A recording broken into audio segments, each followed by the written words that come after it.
हिंद दोस्तों, कैसे हैं आप सभी। आई होप कि आप सभी बहुत अच्छे होंगे और अपने जीवन में कुछ नया और बेहतर करने का प्रयास भी जरूर कर रहे होंगे। तो दोस्तों, हम पढ़ रहे थे 10th क्लास की एनसीईआरटी का चैप्टर नंबर 4 और चैप्टर नंबर 4 का स्टार्टिंग का फेज हम कंप्लीट कर चुके हैं और अब हम उससे आगे का हिस्सा पढ़ने जा रहे हैं। तो इसमें हमने पढ़ा था औद्योगिकीकरण का युग चैप्टर नंबर 4 में, और इसमें हमने देखा था कि किस तरह से औद्योगिक क्रांति से पहले का टाइम जो था वो था, और फिर उसके बाद हमने देखा कि किस तरह से जो हाथ से होने वाला श्रम था उसकी जगह जो मशीनें आई, वाष्प से निर्मित मशीनों का निर्माण हुआ, किस तरह से उसने हाथ से होने वाले श्रम को कम कर दिया और धीरे धीरे घटता चला गया। तो ये पढ़ा, और अब हम पढ़ेंगे उपनिवेशों में औद्योगिकीकरण, यानी जो कंट्री उपनिवेश थी उसमें औद्योगिकरण किस तरह से बन पा। तो आइए अब हम भारत पर नज़र डालें और देखें कि एक उपनिवेश का औद्योगिकरण किस तरह से होता है, और यहाँ भी हम कारखाना उद्योग के साथ साथ जो गैर मशीनी क्षेत्र है, यानी कि जो मशीन से अलग वाला क्षेत्र है, उस पर भी ध्यान देंगे। और इसी के साथ हमारा जो अध्ययन होगा वो मुख्य रूप से कपड़ा उद्योग तक ही सीमित रहेगा। अब हम देखते हैं भारतीय कपड़े का युग, यानी कि जो भारतीय कपड़ा था उसका युग कितना चलता है। तो मशीन उद्योगों के युग से पहले जो अंतर्राष्ट्रीय कपड़ा बाजार था उसमें भारत के रेशमी और सूती उत्पादों का ही दबदबा था।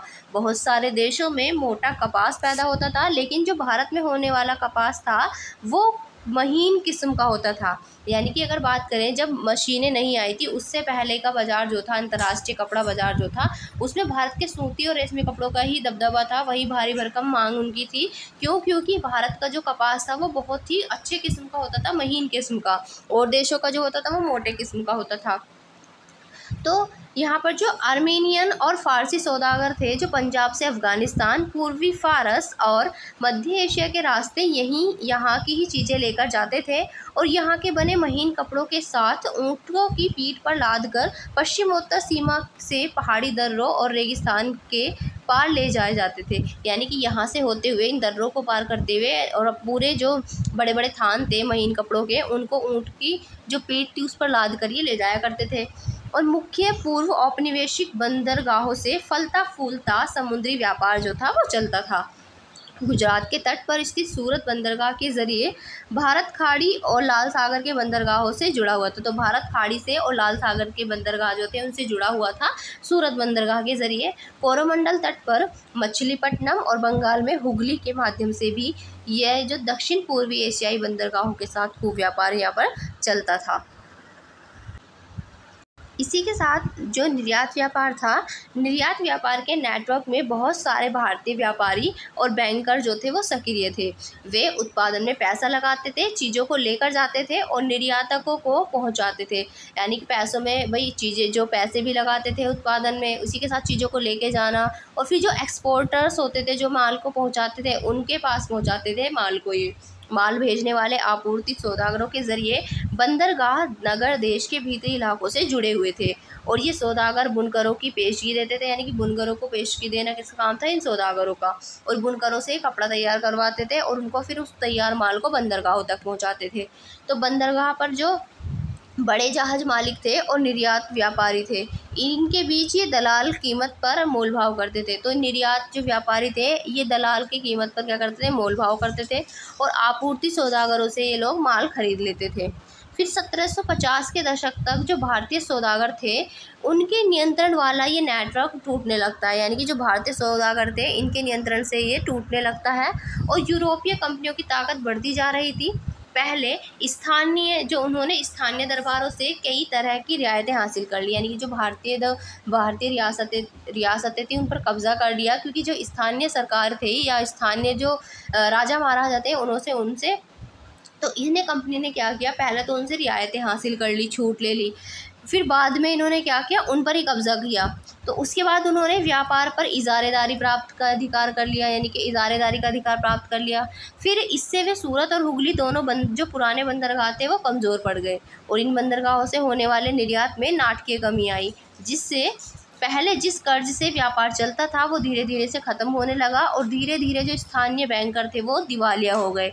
और 17वीं सदी के आखिरी सालों में सूरत बंदरगाह से होने वाले व्यापार का कुल मूल्य 1.6 करोड़ रुपए था। 740 के दशक तक यह गिरकर केवल 30 लाख रुपए रह गया था। यानी कि अब क्या हुआ, एक तो सारा जो व्यापार था धीरे धीरे वो निर्यात कम होने लगा, फिर धीरे धीरे जो बैंकों से कर्ज लेते थे व्यापार चलता था जिससे, वो भी ख़त्म होने लगा, फिर जो स्थानीय बैंक थे वो भी दिवालिया हो गए। फिर 17वीं सदी के लास्ट में ऐसा होता है, जो सूरत बंदरगाह से वहाँ पे जो व्यापार टोटल होता था 1.6 करोड़ रुपए होता था, जो कि 1740 तक आते आते ये कितना रह जाता है, केवल और केवल 30 लाख रुपये ये रह गया। यहाँ पर अगर आप ये चित्र देखेंगे तो ये सूरत में दिखाई गई है, एक इंग्लिश फैक्ट्री लगी हुई है, ये यहाँ पर आप देख सकते हैं। और ये 17वीं शताब्दी का चित्र है जहाँ पर ये फैक्ट्री लगी है, यहाँ पर ये वर्कर्स दिखाए गए हैं जो यहाँ पर काम करते थे। तो यहाँ पर सूरत और हुगली जो थे वो उनकी स्थिति क्या हो रही थी, वो कमज़ोर पड़ रही थी। तो इसी के साथ बम्बई और जो कलकत्ता था इनकी स्थिति सुधर रही थी। तो सूरत हुगली कमज़ोर और बम्बई और कलकत्ता यहाँ पर इनकी स्थिति में सुधार हो रहा था।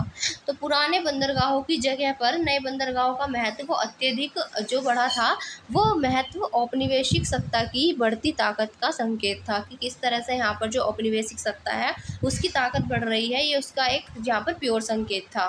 नए बंदरगाहों के जरिए होने वाला व्यापार यूरोपीय कंपनियों के नियंत्रण में था, यानी कि जो यूरोपियंस कंपनी थी ये पूरी तरह से उनके कंट्रोल में था नए बंदरगाहों वाला व्यापार, और यूरोपीय जहाज़ों के ज़रिए होता था। बहुत सारे पुराने व्यापारिक घराने थे वो ढह चुके थे, और जो बचे रहना चाहते थे उनके पास भी यूरोपीय व्यापारिक कंपनियों के नियंत्रण वाले नेटवर्क में काम करने के अलावा और कोई चारा नहीं था। यानी कि उनको भी जो कंपनी थी उसके अंडर में ही काम करना था, उनके कंट्रोल में ही काम करना था, अलग से वो नहीं कर पा रहे थे। और इन बदलावों ने बुनकरों व अन्य कारीगरों की ज़िंदगी को किस तरह से प्रभावित किया, अब हम ये देखेंगे। पहले देखेंगे कि बुनकरों का क्या हुआ, जो बुनकर थे भाई उनका फिर क्या होता है।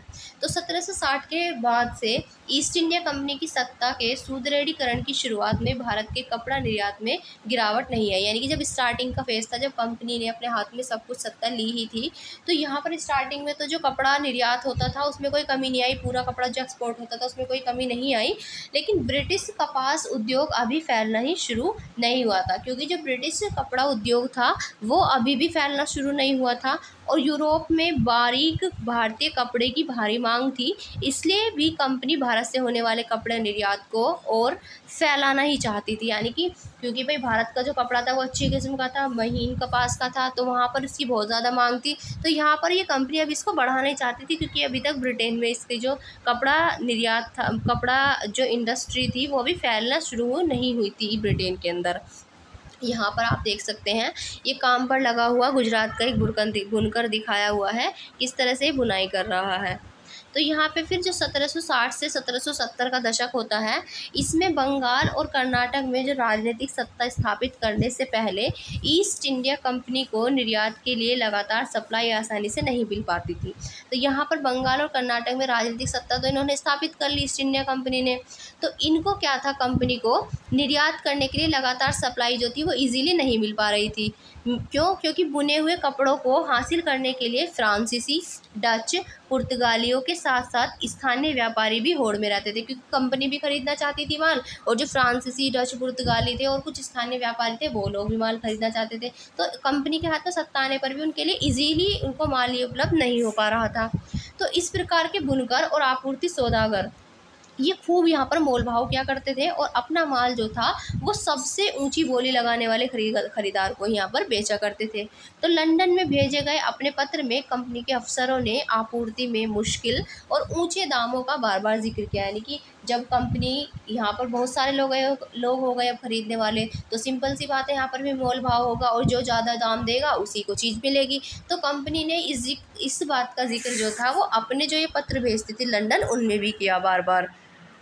लेकिन एक बार ईस्ट इंडिया कंपनी की राजनीतिक सत्ता स्थापित हो जाने के बाद से कंपनी व्यापार पर अपना एकाधिकार का दावा कर सकती थी। तो कंपनी अब यहाँ पे क्या कर सकती थी, वो अपने व्यापार का एक अधिकार यहाँ पर दावा कर सकती थी कि व्यापार पर केवल उसका ही अधिकार है सत्ता स्थापित हो जाने के बाद।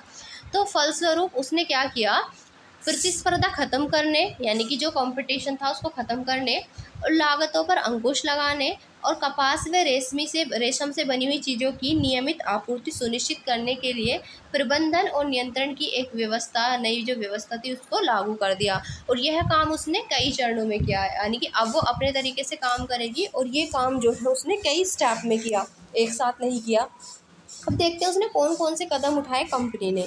तो पहला, इसने कंपनी ने कपड़ा व्यापार में सक्रिय व्यापारियों और दलालों को ख़त्म करने तथा बुनकरों पर ज़्यादा प्रत्यक्ष नियंत्रण स्थापित करने की कोशिश की। तो कपड़ा जो इन्होंने कंपनी ने क्या किया, तो व्यापारियों को और दलालों को इसने क्या काम किया, इनको ख़त्म करने के लिए और इसी के साथ साथ बुनकर जो थे उन पर अपना सीधा नियंत्रण स्थापित करने की इन्होंने कोशिश की कि दलाल को ख़त्म कर दिया जाए पूरी तरह से और जो बुनकर हैं उनको अपने नियंत्रण में ले लिया जाए। कंपनी ने बुनकरों पर निगरानी रखने के लिए, माल इकट्ठा करने और कपड़ों की गुणवत्ता की जांच करने के लिए वेतनभोगी कर्मचारी तैनात कर दिए, जिन्हें गुमाश्ता कहा जाता था। तो कंपनी ने इनकी देखरेख के लिए, माल इकट्ठा करने के लिए और कपड़ों की जो क्वालिटी है उसको जांचने के लिए इन्होंने अब परमानेंट इन्होंने कर्मचारी रख दिए सैलरी पर, जो क्या करते थे, इन सारे कामों को करते थे और इनको गुमाश्ता कहा जाता था, गुमाश्ता। दूसरा कंपनी ने क्या किया, दूसरा कंपनी को माल बेचने वाले बुनकरों को अन्य खरीदारों के साथ कारोबार करने पर पाबंदी लगा दी गई। इसके लिए उन्हें पेशगी की रकम दी जाती थी और एक बार काम का ऑर्डर मिलने पर बुनकरों को कच्चा माल खरीदने के लिए कर्ज दे दिया जाता था और जो कर्जा लेते थे उन्हें अपना बनाया हुआ जो कपड़ा था वो गुमाश्ता को ही देना पड़ता था। वे किसी और व्यापारी को नहीं बेच सकते थे, यानी कि इन्होंने पेशगी की रकम देना शुरू कर दिया और जो इनसे रकम लेता था, कर्ज लेता था, तो उन्हें अपना माल उसी को बेचना पड़ता था चाहे जो कीमत हो। तो यहाँ पर इन्होंने ये व्यवस्था शुरू कर दी। तो जैसे जैसे कर्जे मिलते गए थे और महीन कपड़ों की मांग बढ़ने लगी तो ज़्यादा कमाई की आस में बुनकर जो थे वो पेशगी को स्वीकार करने लगे। बहुत सारे बुनकरों के पास ज़मीन के छोटे छोटे पट्टे थे जिन पर वो लोग खेती करते थे और अपने परिवार की ज़रूरतों को भी पूरा कर लेते थे। अब वे इस ज़मीन को भाड़े पर देकर पूरा समय बुनकरी में लगाने लगे। अब उन्होंने क्या किया, पूरा का पूरा परिवार, जो उनकी ज़रूरत जिस खेती से पूरी होती थी उनकी परिवार की, उसको उन्होंने भाड़े पर देना शुरू कर दिया और पूरा समय बुनकरी में लगाने लगे और अब पूरा परिवार यही काम करने लगा। बच्चे औरतें सभी कुछ ना कुछ काम किया करते थे बुनकरी का ही। तो ये सब अब यहाँ पर बुनकरी ही करने लगे। लेकिन जल्दी ही बहुत सारे बुनकर गाँवों में बुनकरों और गुमाश्तों के बीच टकराव की खबरें आने लगी। इससे पहले आपूर्ति सौदागर जो थे वो अक्सर बुनकर गाँवों में ही रहते थे और बुनकरों से उनके जो ताल्लुकात थे वो नज़दीक थे। तो जो सौदागर लोग थे वो तो गांव में ही रहते थे और उनसे अच्छे संबंध थे, तो वो उनकी मजबूरी को भी समझते थे और बुनकरों की ज़रूरतों को ख्याल रखते थे और इसी के साथ साथ जो संकट के समय में उनकी मदद भी करते थे जो सौदागर होते थे।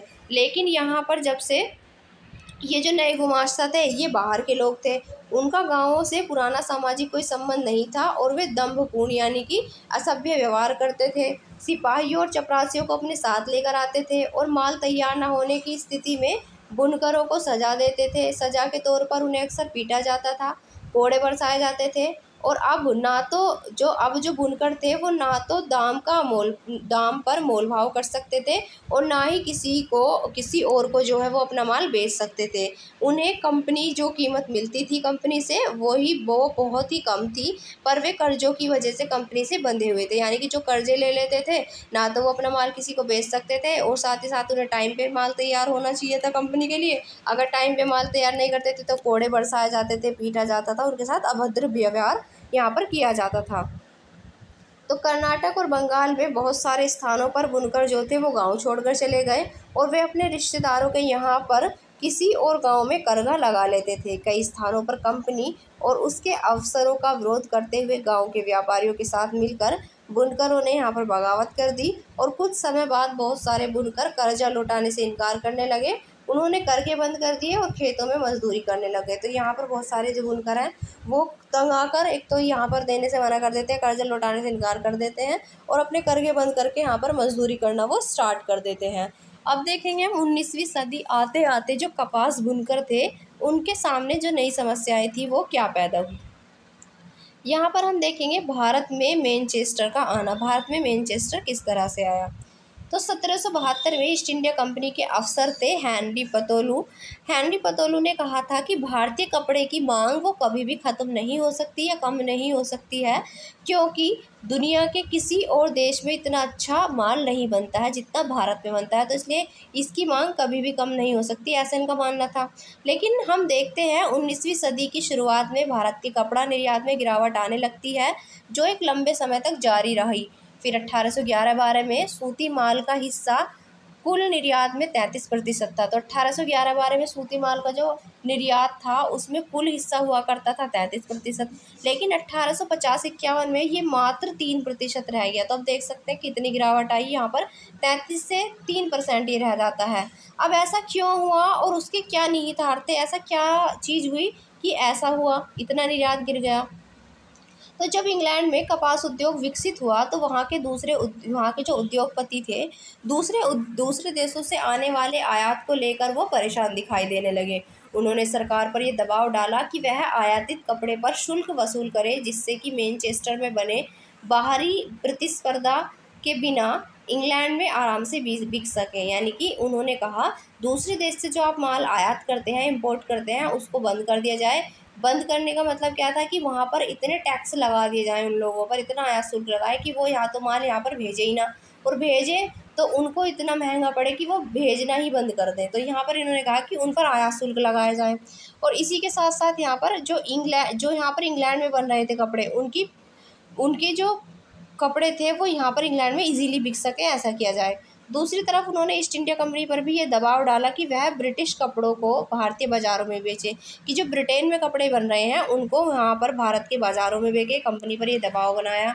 और 19वीं सदी की शुरुआत में ब्रिटेन के वस्त्र उत्पादों के निर्यात में नाटकीय वृद्धि हुई। तो यहाँ पर हम देखते हैं कि 19वीं सदी की स्टार्टिंग में जो ब्रिटेन के वस्त्र उद्योग थे उनका जो निर्यात था उसमें वृद्धि होती है, और 18वीं सदी के आखिर में भारत में उत्पादों को न के बराबर का ही निर्यात होता है। फिर 1850 तक आते आते सूती का आयात भारतीय आयात में 31% हो चुका था। तो 1850 तक हम देखते हैं सूती का जो आयात था भारतीय आयात में वो 31% हो चुका था। 31% अब हम ब्रिटेन से मंगवा रहे थे, और जो कि 1870 तक यह 50% से भी ऊपर पहुंच चुका था। यानी कि भारत के अंदर अब 1870 में 50% से भी ज़्यादा इम्पोर्ट होता था कपड़ा, कहाँ से, ब्रिटेन से। तो इस प्रकार भारत में कपड़ा बुनकरों के सामने एक के साथ दो समस्याएं थी, और उनका जो निर्यात बाजार था वो ढह रहा था, और दूसरा स्थानीय बाजार भी सिकुड़ने लगा था क्योंकि वहाँ से सस्ती चीज़ें आ रही थी। अब यहाँ पर आप ये चित्र देखेंगे तो यहाँ पर आपको दिखाया गया है कि बॉम्बे हार्बर का ये चित्र है, 18वीं सदी के आखिर का ये चित्र है।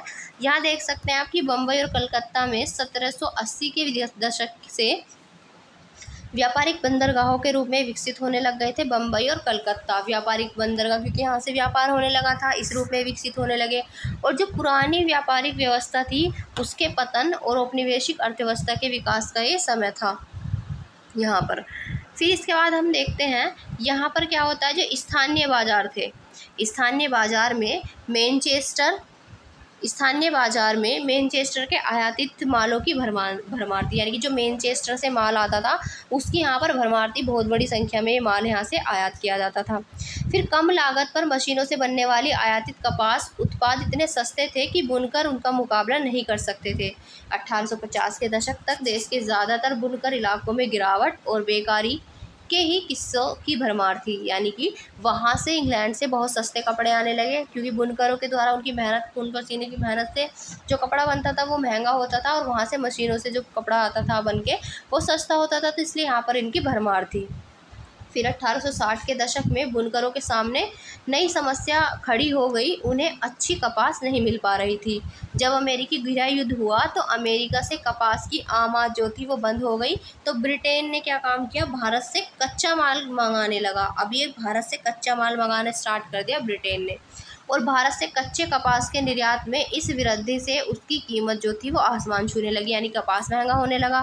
तो भारतीय बुनकरों को कच्चे माल के यहाँ पर लाले पड़ गई, क्योंकि वो इतना महंगा खरीद नहीं सकते थे, उन्हें मनमानी कीमत पर कच्ची कपास खरीदनी पड़ती थी। और ऐसी सूरत में बुनकरी के सहारे पेट पालना संभव नहीं था। तो ऐसी स्थिति में बुनकरी के सहारे ही कोई अपना जीवन कैसे व्यतीत कर पाए, ये संभव नहीं था। फिर 19वीं सदी के आखिर में बुनकरों और कारीगरों के सामने एक और समस्या आ गई।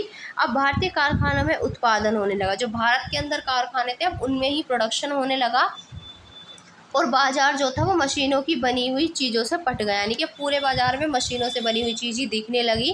तो ऐसे में जो बुनकर उद्योग था वो किस तरह कायम रह सकता था, भला आप सोचो। ऐसे में तो टिक ही नहीं सकता था बुनकर उद्योग, जब मशीनें आ गई हैं वहाँ से सस्ता और जल्दी काम भी हो रहा है, सस्ती चीज़ें मिल रही हैं, तो बुनकरों की हालत यहाँ पर खस्ता हो गई, ख़त्म होने लगी। अब हम देखेंगे फैक्ट्रियों का आना, किस तरह से यहाँ पर फैक्ट्रियाँ आती हैं। तो बम्बई में पहली कपड़ा मिल जो कि 1854 में लगी और उसके 2 साल बाद उसमें उत्पादन होने लगा। तो 1854 में पहली कपड़ा मिल बम्बई में लगती है और इसके 2 साल बाद से इसमें उत्पादन शुरू हो जाता है। फिर 1862 तक वहाँ पर ऐसी 4 मिलें काम कर रही थी उनमें जो 94,000 तकलियाँ और 2,150 करघे थे। उसी समय बंगाल में जूट मिलें भी खुलने लगी और वहाँ देश की पहली जूट मिल 1855 में, दूसरी उसके 7 साल बाद 1862 में चालू हुई और उत्तरी भारत में एल्गिन मिल ये 1860 के दशक में कानपुर में खुली और इसके साल भर के बाद अहमदाबाद की पहली कपड़ा मिल भी यहाँ चालू हो गई थी। फिर 1874 में मद्रास में भी पहली कताई और बुनाई मिल यहाँ पर खुल गई थी। अब ये जो उद्योग थे इनको कौन लगा रहा था और ये पूंजी इनके लिए कहाँ से आ रही थी और मिलों में काम करने वाले जो लोग थे, मजदूर थे, वो कौन थे, अब हम इन सब के बारे में देखेंगे। इससे पहले यहाँ पर अगर आप देखेंगे ये जमशेद जीजी भोई का चित्र दिखाया गया है। तो जीजी भोई एक पारसी बुनकर के बेटे हुआ करते थे और अपने समय के बहुत सारे लोगों की तरह उन्होंने भी चीन के साथ व्यापार और जहाजरानी में काम किया था। तो इन्होंने क्या किया था, चीन के साथ व्यापार और जहाजरानी में काम किया था और उनके पास जहाज़ों का एक विशाल बेड़ा भी था। अंग्रेज और अमेरिकी जहाज़ कंपनियों के साथ प्रतिस्पर्धा के कारण 1850 के दशक तक उन्हें जो थे सारे जहाज़ अपने बेचने पड़े थे, क्योंकि उनकी प्रतिस्पर्धा में नहीं टिक पा रहे थे, इसलिए उन्हें वहाँ पर बेचने पड़े थे अपने सारे जहाज़। अब हम देखेंगे प्रारंभिक उद्यमी। जो प्रारंभिक उद्यमी थे वो किस तरह से निकल के आते हैं। तो देश के विभिन्न भागों में तरह तरह के लोग जो थे वो उद्यम अपने लगा रहे थे, अपने उद्योग लगा रहे थे। आइए देखें कि ये लोग जो थे वो कौन थे। तो बहुत सारे व्यावसायिक समूहों का इतिहास चीन के साथ व्यापार के ज़माने से चला आ रहा था, यानी कि जब हमारा चीन के साथ व्यापार चल रहा था तो बहुत सारे समूह जो थे, व्यावसायिक समूह, तभी से ही चले आ रहे थे। जैसा कि पिछले साल की किताब में आपने पढ़ा था, 18वीं सदी के आखिर से ही अंग्रेज जो थे वो भारतीय अफीम का चीन को निर्यात करने लगे थे। तो ये लोग क्या करते थे, भारतीय अफीम का निर्यात करते थे अंग्रेज चीन को, और चीन से जो चाय खरीदते थे उसे लाके कहीं और बेच देते थे। तो उसके बदले वे चीन से चाय खरीदते थे और जो इंग्लैंड जाती थी। फिर इस व्यापार में बहुत सारे भारतीय कारोबारी सहायक की हैसियत से पहुंच गए थे, यानी कि इस काम में जो भारतीय थे वो भी यहाँ पर कारोबारी सहायक के रूप में यहाँ पर पहुँचते हैं। और वे यहाँ पर जब पहुँचते हैं तो वे पैसा उपलब्ध कराते थे, आपूर्ति सुनिश्चित करते थे और माल को जहाज़ों में लाद कर रवाना करते थे। ये सब काम हुआ करता था इनका। तो व्यापार में पैसा कमाने के बाद उनमें से कुछ व्यवसायी जो थे वो भारत में औद्योगिक उद्यम स्थापित करना चाहते थे और बंगाल में द्वारकानाथ टैगोर ने चीन के साथ खूब पैसा कमाया व्यापार में। तो यहाँ पर चीन के साथ व्यापार में खूब पैसा कमाते हैं ये, और वे उद्योगों में निवेश करने लगे और इन्होंने इसी के साथ क्या किया, उद्योग में निवेश किया। फिर 1830 से 40 के दशक में उन्होंने 6 संयुक्त उद्यम कंपनियां लगा ली थी। तो इन्होंने यहाँ पर 6 संयुक्त उद्यम अपनी कंपनियां लगा ली और इसी के साथ 1840 के दशक में आए जो व्यापक व्यावसायिक संकट थे उनमें औरों के साथ साथ टैगोर के उद्यम भी बैठ गए थे। तो क्योंकि यहाँ पर व्यवसाय को लेकर एक बहुत गहरा संकट आया, जिससे कि इनके सारे जो व्यवसाय थे वो नष्ट हो गए। लेकिन 19वीं सदी में इन्होंने चीन के साथ व्यापार करने वाले बहुत सारे व्यवसायी सफल उद्योगपति भी साबित हुए। यानी कि इसी के साथ चलो ये तो इनका जो काम था वो नहीं चला, लेकिन जो और भी बहुत सारे व्यापारी थे वो सफल उद्योगपति भी साबित हुए, उनमें से काफ़ी सारे। तो बम्बई में डिनशॉ पेटिट आगे चलकर देश में विशाल औद्योगिक साम्राज्य स्थापित करने वाले जमशेदजी नूसरवानजी टाटा जैसे पारसियों ने आंशिक रूप से चीन को निर्यात करके और आंशिक रूप से इंग्लैंड को कच्ची कपास निर्यात करके पैसा कमा लिया था। तो इन लोगों ने कुछ तो अपनी कपास कहाँ पर भेजी थी, चीन को निर्यात की, और कुछ इन्होंने इंग्लैंड में निर्यात की। इस तरह से इन्होंने पैसा कमाया। फिर 1817 में कलकत्ता में देश की पहली जूट मिल लगाने वाले मारवाड़ी व्यवसायी सेठ हुकुमचंद ने भी चीन के साथ व्यापार किया था और यही काम प्रसिद्ध उद्योगपति जीडी बिड़ला के पिता और उनके दादा ने भी किया था। यहाँ पर अगर आप ये चित्र देखेंगे तो ये है द्वारकानाथ टैगोर, जिन्होंने 6 संयुक्त उद्यम लगाए थे। और द्वारकानाथ टैगोर का ये विश्वास था कि भारत पश्चिमीकरण और औद्योगिकरण के रास्ते पर चलकर ही विकास अपना कर सकता है और उन्होंने जहाजरानी, जहाज निर्माण, खनन, बैंकिंग, बागान और बीमा क्षेत्र में निवेश किया। तो इन सब क्षेत्र में इन्होंने निवेश किया था।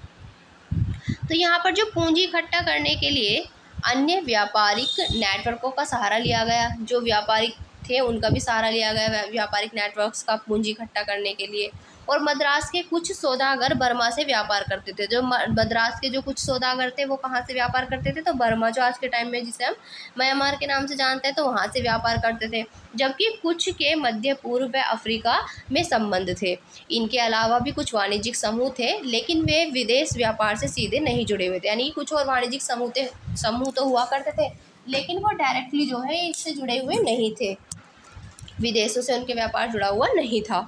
वे भारत में ही व्यवसाय करते थे और वो एक जगह से दूसरी जगह माल ले जाते थे, सूद पर पैसा चलाते थे और एक शहर से दूसरे शहर में पैसा पहुंचाते थे और व्यापारियों को पैसा देते थे। जब उद्योगों में निवेश के अवसर आए तो उनमें से बहुतों ने फैक्ट्री लगा ली। यानी कि जब निवेश के अवसर आए तो बहुत लोगों ने उनमें से फैक्ट्रियाँ भी लगा ली। जैसे भारतीय व्यापार पर औपनिवेशिक शिकंजा कसता गया, वैसे वैसे भारतीय व्यवसायियों के लिए जगह सिकुड़ती गई। उन्हें अपना तैयार माल यूरोप में बेचने से रोक दिया गया और अब वे मुख्य रूप से कच्चे माल और अनाज, कच्ची कपास, अफीम, गेहूं और नील का ही निर्यात कर सकते थे। तो वो यहाँ से क्या कर सकते थे? अब वे कच्चे माल का, अनाज का, कच्ची कपास का, अफीम, गेहूं और नील का निर्यात ये लोग कर सकते थे, जिनकी अंग्रेज़ों को ज़रूरत थी। और धीरे धीरे उन्हें जहाजरानी व्यवसाय से भी बाहर धकेल दिया गया। तो धीरे धीरे इनको यहाँ से, एक तो इनका माल जो था वहाँ बेचने से रोक दिया गया कि अब ये लोग यूरोप में अपना माल नहीं बेचेंगे। साथ ही कुछ जो गिनी चुनी चीज़ें थी बस उनका ही वो निर्यात कर सकते थे। तो जिस तरह से जिनकी अंग्रेज़ों को ज़रूरत थी बस उनका ही वो एक्सपोर्ट कर सकते थे उन्हीं चीज़ों को। फिर हम देखते हैं कि जहाजरानी व्यवसाय से भी इनको बाहर धकेल दिया जाता है। फिर यहाँ पर जब पहला विश्व युद्ध होता है तो पहले विश्व युद्ध तक जो यूरोपीय प्रबंधकीय एजेंसियाँ थी उन्होंने भारतीय उद्योग के विशाल क्षेत्र का नियंत्रण करती थी, उन पर उनका नियंत्रण था। और इनमें Bird, Heilgers and company, Andrew Yule और जार्डिन स्किनर एंड कंपनी, ये सबसे बड़ी कंपनियां थी। ये एजेंसियां पूंजी जुटाती थी, संयुक्त उद्यम कंपनियां लगाती थी और उनका प्रबंधन भी संभालती थी। ज़्यादातर मामलों में भारतीय वित्त पोषक यानी कि जो फाइनेंसर थे वो पूंजी उपलब्ध कराते थे, जबकि निवेश और व्यवसाय से संबंधित फैसले यूरोपीय एजेंसियां लेती थी। यूरोपीय व्यापारियों, उद्योगपतियों के अपने वाणिज्यिक परिसंघ थे जिनमें भारतीय व्यवसायियों को शामिल नहीं किया जाता था। तो यहाँ पर वो लोग भी थे, यूरोपीय जो व्यापारिक उद्योगपति के, इनके अपने ही अलग से वाणिज्यिक संघ बने हुए थे और ये लोग इसमें भारतीय व्यवसायियों को शामिल इसमें नहीं करते थे। यहाँ पर अगर आप इस चित्र को देख पा रहे होंगे तो ये चित्र देखिए, इस चित्र में दिखाया गया है साझेदारी की टोली। देख सकते हैं कि किस तरह से यहाँ पर साझेदारी एक साथ मिलकर इन्होंने काम किया। इसमें कौन कौन थे? तो इसमें JN Tata, RD Tata, sir RJ Tata और सर DJ टाटा। ये 1912 में JN टाटा ने जब जमशेदपुर में भारत का पहला लौह और इस्पात संयंत्र स्थापित किया था तब का चित्र। तो यहाँ पर आपसे क्वेश्चन भी पूछा जाता है कि भारत में पहला लौह और इस्पात संयंत्र किसने लगाया, कहाँ लगाया और कब लगाया? तो ये 1912 में लगाया था। किसने? JN टाटा जी ने, जमशेदपुर में। तो भारत में लौह और इस्पात उद्योग जो था ये कपड़ा उद्योग के काफ़ी बाद से शुरू हुआ और औपनिवेशिक भारत में औद्योगिक मशीनरी, रेलवे और लोकोमोटिव्स का ज़्यादातर आयात ही किया जाता था। यानी कि इन सब चीज़ों को मंगवाया जाता था दूसरे देशों से। इसलिए जब स्वतंत्रता मिलने के बाद भी भारतीय उद्योग थे उनमें कोई खास आगे नहीं बढ़ सकता था बिना इन चीज़ों के। अब हम देखते हैं जो ये मज़दूर थे वो कहाँ से आए थे। जो फैक्ट्रियाँ लग रही थी तो इनमें मज़दूर जो थे वो कहाँ से आए? तो फैक्ट्रियाँ होंगी तो मज़दूर भी होंगे। फैक्ट्रियों के विस्तार से मज़दूरों की मांग बढ़ने लगी। 1901 में भारतीय फैक्ट्रियों में 5,84,000 मज़दूर काम करते थे, जो कि 1940 में बढ़कर ये संख्या 24,36,000 हो चुकी थी। अब ये मज़दूर जो थे इतने वो कहाँ से आए थे? तो 1901 में जो 5,84,000 थे वो 1940 में बढ़कर किस तरह से 24,36,000 हो जाते हैं? ये कहाँ से आए थे मज़दूर? अब हम ये देखते हैं। तो ज़्यादातर औद्योगिक इलाकों में मज़दूर आसपास के ज़िलों से ही आते थे। जिन किसानों, कारीगरों को गाँव में काम नहीं मिलता था वे औद्योगिक केंद्रों की तरफ जाने लगते थे। 1911 में बम्बई के सूती कपड़ा उद्योग में काम करने वाले 50% से ज़्यादा मजदूर वो पास के रतनगिरी ज़िले से आए थे। तो यानी कि यहाँ पर जो बम्बई की मिल थी 1911 में, उद्योग मिल थी, सूती कपड़े की जो मिल थी, उसमें 50% से ज़्यादा मजदूर रत्नागिरी ज़िले से आए थे। और कानपुर की मिलों में काम करने वाले ज़्यादातर जो लोग थे वो कानपुर के ही गांव से आते थे। मिल मजदूरों के बीच बीच में अपने गांव, जो मिल मजदूर थे वो बीच बीच में अपने गांव भी जाते रहते थे, और फसलों की कटाई और त्योहारों के टाइम पर वो अपने गाँव को भी लौट जाते थे। जब फसल कटाई होती थी या कोई फेस्टिवल होता था तो गाँव चले जाते थे। तो यहाँ आप देख सकते हैं ये बम्बई के एक मिल के युवा दिखाए गए हैं, युवा कामगार दिखाए गए हैं। 20वीं शताब्दी की स्टार्टिंग का ये चित्र है। तो जब गांव मजदूर जाते थे अपने गांव को तो ये अच्छे कपड़े पहनने की कोशिश करते थे। तो यहाँ पर आप देख सकते हैं कि ये अच्छे कपड़े पहने हुए यहाँ पर इनको दिखाया गया है जब ये अपने गाँव जाते थे तो गांव लौटते थे। और बाद में जब नए कामों की खबर फैली तो दूर दूर से भी लोग आने लगे। उदाहरण के लिए संयुक्त प्रांत के लोग बम्बई के कपड़ा मिलों और कलकत्ता के जूट मिलों में काम करने के लिए पहुंच रहे थे। यानी कि जब ये खबर फैलती कि काम मिल रहा है, नया नया काम मिल रहा है, तो दूर दूर से भी लोग यहाँ पर काम के लिए आते थे, जिनमें संयुक्त प्रांत, जो कि आज का आप उत्तर प्रदेश कह सकते हैं, यहाँ से भी लोग आते थे। इसी के साथ जो नौकरी पाना था वो हमेशा से ही मुश्किल था, क्योंकि हालांकि मिलों की जो संख्या थी वो तो बढ़ती जा रही थी और मज़दूरों की मांग भी बढ़ रही थी, लेकिन जो रोज़गार चाहने वालों की संख्या रोज़गार के मुकाबले में हमेशा ज़्यादा रहती थी। यानी कि रोज़गार तो कम था और रोज़गार चाहने वाले ज़्यादा थे तब भी। तो मिलों में जो प्रवेश था वो निषिद्ध था, मनाही थी प्रवेश के लिए। उद्योगपति नए मजदूरों की भर्ती के लिए एक जोबर रखते थे। तो जो उद्योगपति हुआ करते थे वो नए मजदूरों की भर्ती करने के लिए एक जोबर को रखते थे। जोबर कोई पुराना और विश्वस्त कर्मचारी होता था। तो जोबर कौन होता था? जिस पर उन्हें विश्वास होता था, कोई पुराना कर्मचारी उनका एम्प्लॉय होता था, वो होता था जोबर।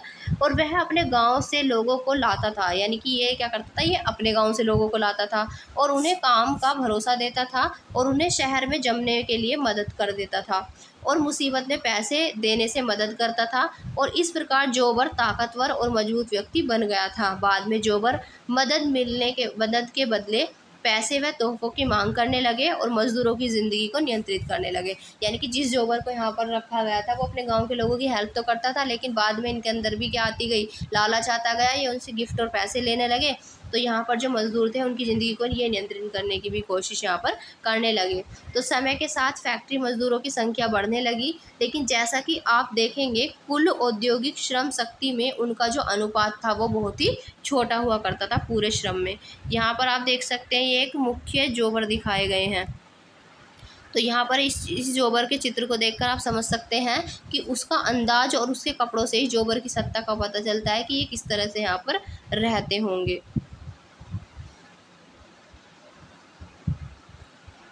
देखिए यहाँ पर जो दिखाया गया है ये एक स्रोत यहाँ पर दिखाया गया है।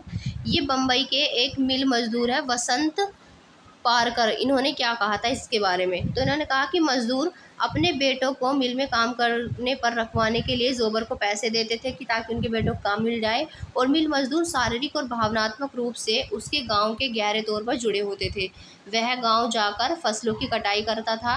कोंकणी जो लोग थे वो धान काटने और घाटी यानी कि गन्ना काटने गांव जाते थे और यह एक स्वीकृत व्यवस्था थी जिसके लिए मिल वाले छुट्टी दे देते थे। यानी कि इस व्यवस्था की ये ऐसी थी जिसके लिए छुट्टी दिया करते थे।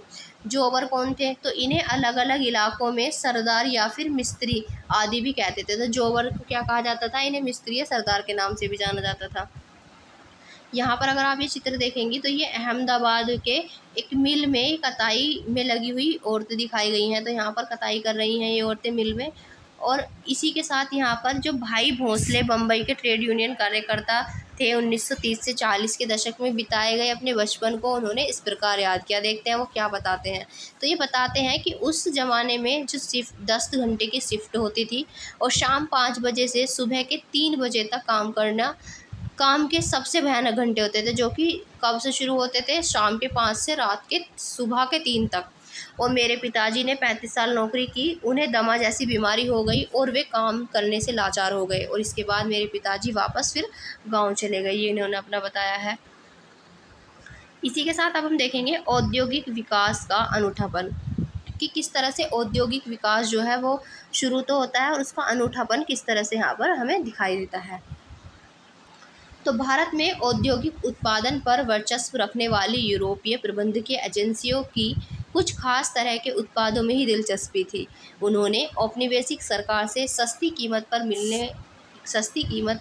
पर ज़मीन लेकर चाय और कॉफ़ी के बागान लगाए, खनन, नील व जूट व्यवसाय में पैसों का निवेश किया, और इनमें से ज़्यादातर ऐसे उत्पाद थे जिनकी भारत में बिक्री के लिए नहीं बल्कि मुख्य रूप से निर्यात के लिए आवश्यकता थी। यानी कि इनका कहने का मतलब ये था, भारत में जब औद्योगिक उत्पादन हुआ तो इनमें जो यूरोपीय कंपनियां थी, उन्होंने ऐसा नहीं है कि सभी तरह के उत्पादों में दिलचस्पी दिखाई, उन्होंने बल्कि कुछ खास तरह के ही प्रोडक्ट्स को उगाने के लिए, उनको बनाने के लिए उनमें दिलचस्पी दिखाई जिनमें उनको फ़ायदा हो सके। उन्होंने औपनिवेशिक सरकार से सस्ती कीमत पर ज़मीन ली, चाय कॉफ़ी के बागान लगाए, नील की खेती करवाई, खनन करवाया, तो जिसमें उनको फ़ायदा था उन्होंने वो काम किए। फिर 19वीं सदी के आखिर में जब भारतीय व्यवसायी उद्योग लगाने लगे तो उन्होंने भारतीय बाजार में मैनचेस्टर की बनी चीज़ों से प्रतिस्पर्धा नहीं की। तो 19वीं सदी के लास्ट में क्या होता है, भारतीय व्यवसायी उद्योग लगाने तो लग गए थे अपने, लेकिन उन्होंने भारतीय बाजार में मैनचेस्टर से बनी हुई चीज़ों के साथ कंपटीशन नहीं किया। भारत आने वाले ब्रिटिश मालों में धागा जो था वो बहुत अच्छा नहीं होता था, इसलिए भारत के शुरुआती सूती मिलों में कपड़े की बजाय मोटे सूती धागे ही बनाए जाते थे, और जब धागों का आयात किया जाता था तो वह हमेशा बेहतर किस्म का होता था। भारतीय कताई मिलों में बनने वाले धागे का भारत के हथकरघा बुनकर इस्तेमाल करते थे या फिर उन्हें चीन को निर्यात कर दिया जाता था। यानी कि या तो खुद इस्तेमाल करते थे या फिर उन्हें चीन को एक्सपोर्ट कर दिया जाता था। 20वीं सदी के पहले दशक तक भारत में औद्योगिकरण का ढर्रा कई बदलावों की चपेट में आ चुका था, और स्वदेशी आंदोलन की गति मिलने से राष्ट्रवादियों ने लोगों को विदेशी कपड़े के बहिष्कार के लिए प्रेरित किया। औद्योगिक अपने सामूहिक हितों की रक्षा के लिए संगठित हो गए। तो यहाँ पर क्या होता है, स्वदेशी आंदोलन हुआ, तो इसको जब गति मिली स्वदेशी आंदोलन में क्या हुआ था भाई, अपने देश में जो बनने वाले चीज़ थे उनको स्वीकार करना, और जो बाहर वाली चीज़ थी उनका बहिष्कार करना। तो यहाँ पर अपने देश में जो स्वदेशी आंदोलन चला इसको गति मिली, तो राष्ट्रवादियों ने क्या किया, इन्होंने विदेशी कपड़ों का बहिष्कार किया और अपने जो यहाँ बनने वाले प्रोडक्ट हैं उनको अपनाने के लिए प्रेरित किया लोगों को। फिर औद्योगिक समूह जो थे वो अपने सामूहिक हितों की रक्षा के लिए मिल गए, वो इकट्ठे हो गए, ताकि वो अपने लिए अपने फ़ायदे के लिए इकट्ठे हो जाते हैं औद्योगिक समूह, और उन्होंने आयात शुल्क बढ़ाने तथा अन्य रियायतें देने के लिए सरकार पर दबाव डाला कि एक तो वो आयात शुल्क को बढ़ा दें, और दूसरा इसी के साथ जो रियायतें जो छूट दी गई हैं उन्हें उस सरकार पर दबाव डाला कि उन सब छूटों को समाप्त किया जाए, वो छूट ना दी जाए, और साथ ही साथ जो दूसरे देश से यहाँ पर भारत में माल मंगाया जा रहा है उस पर भी ये लोग क्या करें, उस आयात शुल्क लगाएं ज़्यादा से ज़्यादा। फिर 1906 के बाद से चीन भेजे जाने वाले भारतीय धागे के निर्यात में भी कमी आने लगी। फिर चीनी बाज़ारों में चीन और जापान की मिलों के उत्पाद छा गए। तो यहाँ पर भारत से जो एक्सपोर्ट किया जा रहा था धागा चीन को, उसमें भी कमी आती है, और जो चीन और जापान था इनके जो मिलों में उत्पाद बनते थे अब ये छा गए थे चीनी बाज़ारों में। फलस्वरूप भारत के उद्योगपति धागे की बजाय कपड़ा बनाने लगे। तो बाद में जो भारत के वे जो उद्योगपति थे इन्होंने कपड़े बनाना स्टार्ट किया इंस्टेड ऑफ धागा। फिर 1900 से 1912 के भारत में सूती कपड़े का उत्पाद जो था वो दोगुना हो गया। तो सूती कपड़े का उत्पाद यहाँ पर फिर बढ़ता है 1900 से 1912 के टाइम में। फिर इसके साथ ही प्रथम विश्व युद्ध यानी जो पहला विश्व युद्ध था, तो पहले विश्व युद्ध तक औद्योगिक विकास धीमा रहा और युद्ध ने एक बिल्कुल नई स्थिति पैदा कर दी थी। ब्रिटिश कारखाने सेना की ज़रूरतों को पूरा करने के लिए युद्ध संबंधी उत्पादन में व्यस्त रहते थे। जो ब्रिटिश कारखाने थे वो युद्ध से संबंधित चीज़ों को पूरा करने में व्यस्त रहते थे, इसलिए भारत में मैनचेस्टर के माल का आयात कम हो गया। तो भारत से जो बाहर माल भेजा जाता था मैनचेस्टर में, उसका आयात था वो कम हो गया और भारतीय बाज़ारों को रातों रात एक विशाल देसी बाज़ार ही मिल गया था। युद्ध लंबा खिंचा तो भारतीय कारखानों में भी फ़ौज के लिए जूट की बोरियां, फौजियों के लिए वर्दी के कपड़े, टेंट और चमड़े के जूते, घोड़े व खच्चर की जीन, बहुत सारे अन्य सामान बनने लग गए और नए कारखाने लगाए गए। तो इस युद्ध से भारत को फ़ायदा होता है और भारत में इस तरह के बहुत सारे उत्पाद यहाँ पर बनाए जाने लगते हैं जिससे कि लोगों को काम भी मिलता है और इसी के साथ साथ नए कारखाने भी लगाए जाते हैं। यहाँ पर अगर आप इस चित्र को देख रहे होंगे तो ये चित्र दिखाया गया है, ये मद्रास का है। ये मद्रास चैम्बर ऑफ कॉमर्स का पहला दफ्तर है। यहाँ पर 19वीं सदी के आखिर तक जो देश के विभिन्न क्षेत्रों के व्यवसायी मिलकर चैम्बर ऑफ कॉमर्स वर्क बनाने लगे थे, ताकि सही तरह से व्यवसाय वो कर सकें और साथ ही साथ सामूहिक चिंता के मुद्दों पर वो फैसला ले सकें। तो यहाँ पर हम देखते हैं पुराने कारखाने जो थे वो कई पालियों में चलने लगे। बहुत सारे नए मज़दूरों को काम पर रखा गया, क्योंकि अब ज़रूरत थी भाई मज़दूरों की, बहुत सारी चीज़ें बनाई जा रही थी, तो अब काम जो है वो शिफ्ट वाइज चलने लगे। हर एक को पहले से भी ज़्यादा समय तक काम करना पड़ता था और युद्ध के दौरान औद्योगिक उत्पाद वो तेज़ी से बढ़ने लगा, औद्योगिक उत्पादन तेज हो गया। युद्ध के बाद भारतीय बाज़ार में मैनचेस्टर को पहले वाली हैसियत कभी भी हासिल नहीं हो पाई और आधुनिकीकरण न कर पाने और अमेरिका, जर्मनी व जापान के मुकाबले कमज़ोर पड़ जाने के कारण ब्रिटेन की अर्थव्यवस्था चरमरा गई। तो यहाँ पर क्या होता है, तो आधुनिकीकरण नहीं हो पाता और अमेरिका, जर्मनी और जापान के मुकाबले में कमज़ोर पड़ने के कारण ब्रिटेन की अर्थव्यवस्था यहाँ पर चरमरा जाती है और कपास का उत्पादन बहुत कम रह गया था और ब्रिटेन से होने वाले सूती कपड़े के निर्यात में ज़बरदस्त गिरावट आ गई थी। उपनिवेशों में विदेशी उत्पादों को हटाकर स्थानीय उद्योगपतियों ने घरेलू बाज़ारों पर कब्जा कर लिया और धीरे धीरे अपनी स्थिति को मजबूत कर लिया। तो यहाँ पर इस तरह से ही अपनी स्थिति को यहाँ पर मजबूत करते हैं। अब हम देखेंगे लघु उद्योगों की बहुतायत, यानी कि किस तरह से यहाँ पर जो लघु उद्योग लगाए जाते हैं, छोटे उद्योग, उनकी किस तरह से यहाँ पर भरमार होती है। हालांकि युद्ध के बाद फैक्ट्री उद्योगों में लगातार इजाफा हुआ, लेकिन अर्थव्यवस्था में विशाल उद्योगों का जो हिस्सा था वो बहुत छोटा था। उनमें से ज़्यादातर 1911 से 67%, 1911 में जो था वो 67% और बंगाल और बम्बई में ही स्थित थे। यानी कि जो 1911 का वर्ष था उसमें लगभग 67% जो हिस्सा था वो केवल और केवल बंगाल और बम्बई में ही स्थित थे। बाकी पूरे देश में छोटे स्तर के उत्पादन का ही दबदबा रहा। पंजीकृत फैक्ट्रियों में कुल औद्योगिक श्रम शक्ति का बहुत छोटा हिस्सा ही काम करता था। तो जो मतलब फैक्ट्री रजिस्टर्ड थी उनमें कुल औद्योगिक श्रम की अगर बात करें तो वो एक बहुत ही छोटा सा हिस्सा इसमें काम करता था। यह संख्या 1911 में 5% और 1931 में 10% थी। तो आप देख सकते हैं कितनी कम संख्या में यहाँ पर लोग काम करते थे। बाकी मजदूर गली मोहल्ले में स्थित छोटी छोटी वर्कशॉप और घरेलू इकाइयों में काम करते थे। तो यानी कि ज़्यादातर लोग जो गली मोहल्लों में छोटे छोटे स्थित जो वर्कशॉप थी उसमें काम करते थे।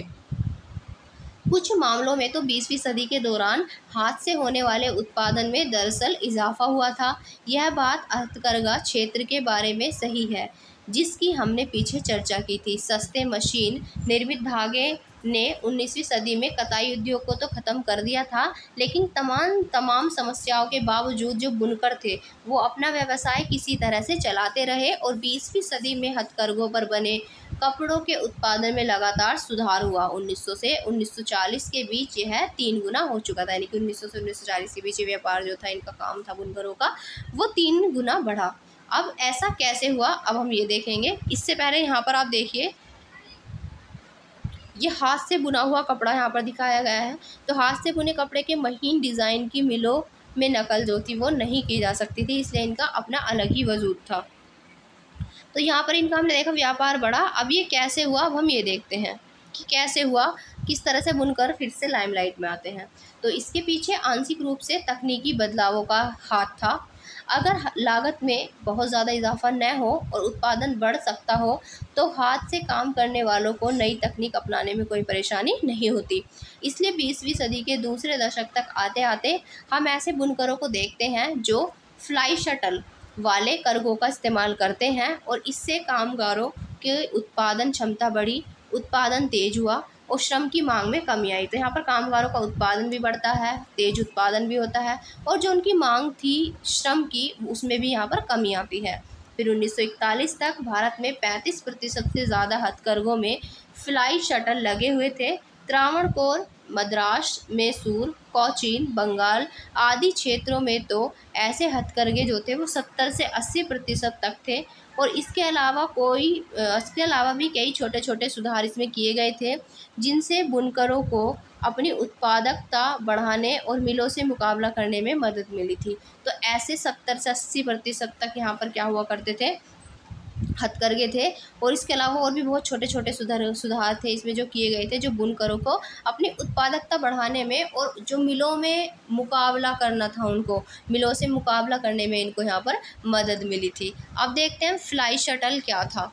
तो फ्लाई शटल जो हुआ करता था, ये रस्सियों और पुलियों के ज़रिए चलने वाला एक यांत्रिक औजार था और जिसका बुनाई के लिए इस्तेमाल किया जाता था। यह क्षैतिज धागे ताना यानी कि द वेफ्ट को लंबवत धागे बाना द व्रैप में प्रो देता था, यानी कि ताना बाना बनता था इनका। और फ्लाई शटल के आविष्कार से बुनकरों को बड़े करघे चलाना और चौड़े अरज का कपड़ा बनाने में काफ़ी मदद यहाँ पर मिलती थी। तो यहाँ पर कपड़ा बनाने में और चौड़े अरज बनाने में इनको काफ़ी मदद इनसे मिलती थी। इसी के साथ मिलों के साथ प्रतिस्पर्धा का मुकाबला कर पाने के मामले में कुछ बुनकर औरों से बेहतर स्थिति में थे। बुनकरों में से कुछ मोटा कपड़ा बनाते थे, जबकि कुछ जो थे वो महीन किस्म के कपड़े बुनते थे। मोटे कपड़ों को मुख्य रूप से गरीब ही खरीदते थे और उसकी मांग में भारी उतार चढ़ाव आते थे। खराब फसल और अकाल के समय जब ग्रामीण गरीबों के पास खाने के लिए कुछ नहीं होता था और नगद आय के साधन खत्म हो जाते थे, तो वे कपड़ा नहीं खरीद सकते थे और बेहतर किस्म के कपड़े की मांग खाते पीते तबके में ज़्यादा होती थी। भाई जो अच्छे कपड़े की मांग थी वो वही लोग कर सकते थे जिनके पास अच्छा पैसा हो। तो उनमें से उतार चढ़ाव जो थे वो कम आते थे, जबकि मोटे जो कपड़े बनते थे, मोटे कपड़े जो थे उनमें मुख्य रूप से वो उतार चढ़ाव आते रहते थे।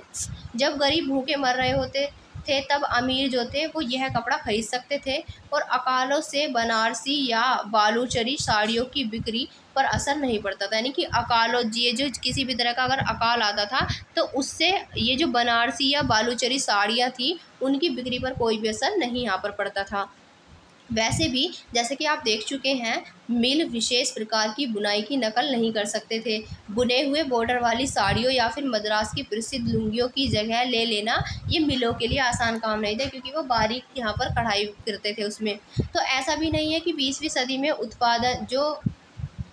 में भी उत्पादन बढ़ते जा रहे थे। बुनकरों व अन्य दस्तकारों को हमेशा फ़ायदा हो रहा था, मतलब हमेशा फ़ायदा ही हो रहा था। उनकी ज़िंदगी बहुत कठोर थी, उन्हीं दिन रात काम करना पड़ता था। उन लोगों को क्या था भाई, दिन रात काम करना पड़ता था और अक्सर पूरा परिवार, बूढ़े, बच्चे, औरतें, ये सभी उत्पादन के किसी न किसी काम में हाथ बढ़ाता था। लेकिन ये फैक्ट्रियों के युग में अतीत के अवशेष भर नहीं थे, उनका जीवन और श्रम औद्योगिकरण की प्रक्रिया के अभिन्न अंग थे। यानी कि इनको यहाँ से ऐसा नहीं कि इनको रिमूव कर दिया जाता था, उनका भी एक अपना विशेष अलग महत्व होता था सभी का। यहाँ पर आप इस चित्र को देख सकते हैं। ये जो चित्र दिखाया गया है ये भारत में बड़े पैमाने पर उद्योग वाले इलाके हैं, जहाँ पर भारत में बड़े पैमाने पर उद्योग होता था। ये 1931 का चित्र है। तो चित्र में जो गोले बने हैं ये विभिन्न क्षेत्रों में उद्योगों के आकार को इंगित करते हैं। यहाँ पर बंगाल में सबसे ज़्यादा होता था, फिर इसके बाद बम्बई में, फिर आप देख सकते हैं फिर मद्रास में, फिर संयुक्त प्रांत में, पंजाब, मध्य प्रांत और बिहार, यहाँ पर ये सारे के सारे जो उद्योग थे वो यहाँ पर हुआ करते थे। अब हम देखेंगे यहाँ पर वस्तुओं के लिए बाज़ार। अब ये जो वस्तुएं मिल रही थी इनके लिए बाज़ार कहाँ से उपलब्ध हो रहा था। तो हम देख चुके हैं कि किस तरह से ब्रिटिश निर्माताओं ने भारतीय बाज़ार पर कब्जे के लिए प्रयास किया और किस तरह से भारतीय बुनकरों व दस्तकारों, व्यापारियों व उद्योगपतियों ने औपनिवेशिक नियंत्रण का विरोध किया और आयात शुल्क सुरक्षा के लिए मांग उठाई और अपने लिए जगह बनाई और इसी के साथ अपने माल के बाज़ारों को फैलाने का प्रयास किया। तो इन्होंने क्या किया, एक तो भारतीय बुनकर और दस्तकार थे जो व्यापारी थे और उद्योगपति थे, उन्होंने औपनिवेशिक नियंत्रण का विरोध किया। साथ ही साथ आयात जो शुल्क थे उनकी सुरक्षा के लिए भी मांग उठाई और अपनी जगह इन्होंने बनाई और फिर माल के बाज़ार को फैलाने का, इन्होंने अपने माल को फैलाने का किस तरह से इन्होंने प्रयास किया, ये सब कुछ हम अभी पीछे पढ़ के आ रहे हैं। और जब नई चीज़ें बनती हैं तो लोगों को उन्हें खरीदने के लिए प्रेरित भी करना पड़ता है। लोगों को लगना चाहिए कि उन्हें उस उत्पाद की ज़रूरत है और इसके लिए क्या किया गया, अब हम ये देखेंगे। तो नए उपभोक्ता पैदा करने का एक नया तरीका विज्ञापन का है। जैसा कि आप जानते हैं विज्ञापन विभिन्न उत्पादों को ज़रूरी और वांछनीय बना लेते हैं, वे लोगों की सोच बदल देते हैं और नई ज़रूरतें भी पैदा कर देते हैं। आज हम एक ऐसी दुनिया में हैं जहां चारों तरफ विज्ञापन छाए हुए हैं, अखबारों, पत्रिकाओं, होर्डिंग्स, दीवारों, टेलीविज़न के पर्दों पर और सब जगह आप विज्ञापन छाए हुए देख सकते हैं। लेकिन अगर हम इतिहास में पीछे मुड़कर देखेंगे तो हमें पता चलता है कि औद्योगिकरण की शुरुआत से ही विज्ञापनों ने विभिन्न उत्पादों के बाजार को फैलाने में और एक नई उपभोक्ता संस्कृति रचने में अपनी भूमिका निभाई। यानी कि इन विज्ञापन की शुरू से ही यहाँ पर रही है, इसको फैलाने में उद्योग को अपनी एक अहम भूमिका रही है। तो यहाँ पर आप देख सकते हैं ये दिखाया गया है ग्राइप वाटर का कैलेंडर एम.वी. धुरंधर का है। ये चित्र 1928 में बनाया हुआ। तो बच्चों की चीज़ों का प्रसार करने के लिए यहाँ पर बाल कृष्ण की छवि का सबसे ज़्यादा इस्तेमाल किया जाता था। तो बच्चों को जो ग्राइप वाटर जो पिलाया जाता है, शीशी आती थी उसकी, तो यहाँ पर देख सकते हैं आप किस तरह से यहाँ पर कृष्ण जी का चित्र लेकर दिखाया गया है, ताकि इसको लोग जो है वो ज़्यादा से ज़्यादा खरीदें और लोगों को ये लगे कि कृष्ण जी भी शायद इसको पीते हों। तो देख सकते हैं आप विज्ञापन किस तरह से होते थे।